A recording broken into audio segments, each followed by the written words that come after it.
The Jedi Grandmaster has always been an integral part of the overall structure of the Jedi Order. The rank and title of the Grandmaster was reserved exclusively for the wisest, and often most powerful member of the Order at the time. Due to the status of this position, every Grandmaster in Jedi history has influenced the Jedi Order as well as the galaxy as a result in their own unique way, and often by proxy, influenced the very trajectory of the galaxy. The other day, we did a video on Master Fake Coven, the one that was just before Grandmaster Yoda. But today we want to explore the Jedi Temple archives and take an even deeper dive than that. Welcome, curious acolytes of the galaxy, to today's holovid, where we will be dusting off the ancient scrolls and holocrons in order to discover who is the very first Jedi Grandmaster. In order to trace the Grandmaster, we must first start from the bottom up, going all the way back to the history of the position of the Grandmaster itself. This will take us back to the year 36,019 BBY, or before the Battle of Yavin. Of course, it all starts with the ancient Jedi Order. If you saw our video detailing the history of the Jedi, you will be familiar of where we will begin. Back in the days, 8 strange pyramid-shaped ships, which were called the Tho-Yor, called out to all Force-sensitive beings in the galaxy and settled down on specific planets in order to congregate them. Once these ships were all loaded up with Force sensitives, the ships all convened to the world of Tython, where some of the ships embedded themselves into the very ground itself, while others remained in the skies. Soon after, the Force sensitives learned their purpose, which was to study the Force and its many mysteries and discover its true nature. The largest of the Tho-Yor ships was made into the first Jedi Temple, and as the Jedi pilgrims branched out and explored Tython more, they established temples all over the planet. It is important to note that back in the day, there was no singular Grandmaster of the wider order. Each temple had its own Temple Master, and every once in a while these Temple Masters would come together to form the Council of the Masters, which is a precursor to the Jedi High Council, but without a Grandmaster overall. For the purposes of this video, we won't get into each and every temple and their masters, but if you'd like to know more about the Jedi Order and how they differed from the Jedi we know now, we highly recommend checking out our video on that topic in The First Jedi. If you wanted to get technical, the first ever Grandmaster would have been the Master of the First Temple. Before the explorers branched out on Tython, Padawan Kresh was the first temple that was established on Tython, which was a training academy for the Jedi, and the Temple Master that oversaw this was named Nordia Grau. There is currently unfortunately no information about Nordia beyond a quote of hers, and the record of the position that she held as the first ever Temple Master. So unfortunately there's not much to cover here. But what if we look a little later in the timeline? Earlier, we put the term Grandmaster in quotes because even though they were the first, that doesn't make them the official Jedi Grandmaster, as that was undermined by the later formation of the Master's Council. Again, in this time, there was no Master that oversaw it all. In fact, the first records of a Jedi Grandmaster wouldn't be seen until nearly 10,000 BBY.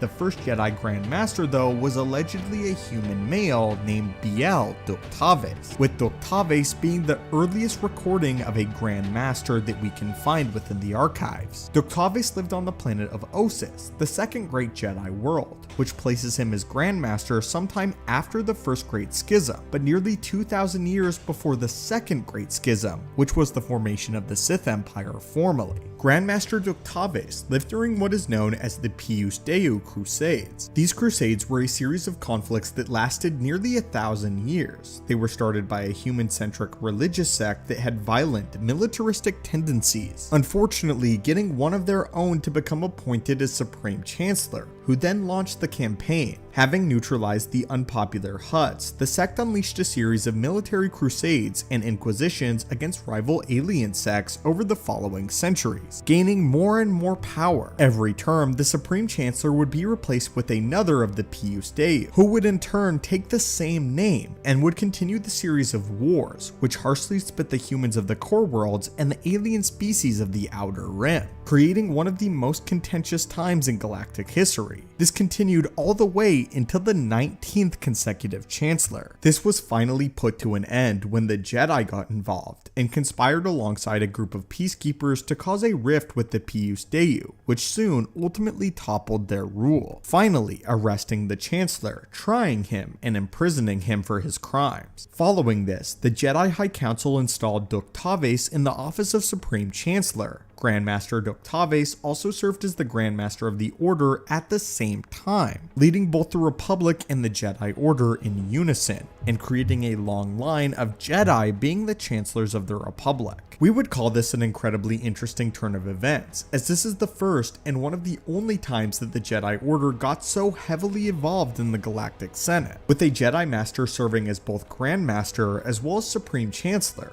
The galaxy was truly under full control of the Jedi at this point in time. The idea that a Jedi should hold a seat in the Senate, much less the seat of a Chancellor, feels like a widely foreign concept, and could possibly be attributed to why the modern Jedi refuse any seat in the Senate. Though it could also have something to do with the rise of the Sith. When the Jedi and the Sith began going to war, there were many who saw this as nothing more than a religious war between the Jedi and Sith that the wider galaxy was ultimately suffering for, which then is likely what kept any Jedi from being allowed a seat on the Republic Senate. It is also worth mentioning though that the Republic itself didn't actually get involved with the Sith Empire until the Dark Lord Naga Sadow baited them all into going to war with one another. Unfortunately, like many of these ancient Jedi, there isn't much info regarding Doktaves' power in the Force nor his skill with the lightsaber. However, we can say and can deduce that he must have been a brilliant tactician, as he worked alongside the communist peacekeepers to engineer a divide in the Pius Deo religion,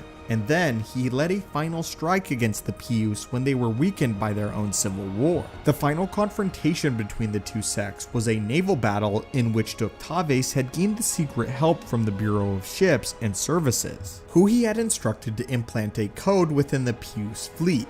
When the time of the battle came, the Bureau activated the beacon code, which sent nearly half of the enemy fleet jumping off to a completely random and distant plane of hyperspace. From here, victory was swift, and Doktaves led a team of Jedi Knights to storm the flagship and capture the enemy once and for all. So friends, what do you think of the first ever Jedi Grandmaster, Biel Doktaves? What do you think of the Republic, and what do you think it was like under the chancellorship of a Jedi Grandmaster?